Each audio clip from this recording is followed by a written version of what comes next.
Good morning and welcome back. It's 8:09. We all sympathize with the thousands of folks who've been furloughed due to the government shutdown, but could it also be impacting your home value?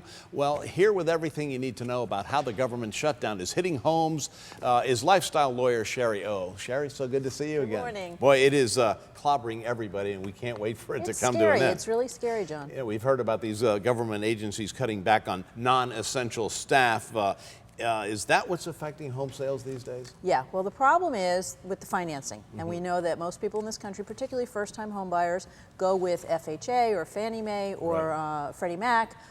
In rural areas, the Department of Agriculture. And government agencies. Exactly, yeah. And it really depends, how they're functioning now really depends on where their financing comes from. So for example, Fannie and Freddie are functioning because they are generating income right now. They're self-sustaining. FHA and VA not so much so. They have cut back on staff there, so it's going to take longer to get your loans approved there. The Department of Agriculture, for folks who live in rural areas, is not approving any new loans right now. So it's something that any home buyer and seller, you know, if you don't have to buy or sell right now, you need to think about this. Is the solution getting a loan from somebody else other than the government? Well, that would help, but you know, part of the problem is that any loan, particularly if you're self-employed, for example, you need to have your Social Security number verified. That's going to be with the Social Security Administration. The last time I checked on the website where you go to verify that for loan processors was down because of the government shutdowns. Right. And of course, Internal Revenue, we know that the non-essential staff folks there have been cut.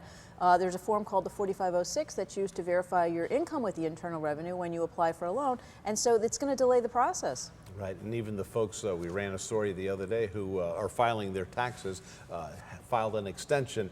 They couldn't get the help they need, but they still needed to file their taxes by October 15th. Right. So what should home buyers and sellers be doing now to protect themselves? Well, the real thing is we don't know if we don't really know what's going to happen moving forward. Right. And so when it comes to the contract, remember, you've got a contingency for financing, but you usually have a certain amount of time to get that financing within. So you want to allow more time in your contract. You also want to lock in your interest rate for longer because it's going to take longer for you to get approved and closed. And you also want to make sure that you don't waive that financing contingency until you actually close, because it wouldn't be unheard of for your financing to be approved, you waive the contingency, and then there's some kind of issue with the government shutdown and you don't end up closing. You could lose your deposit.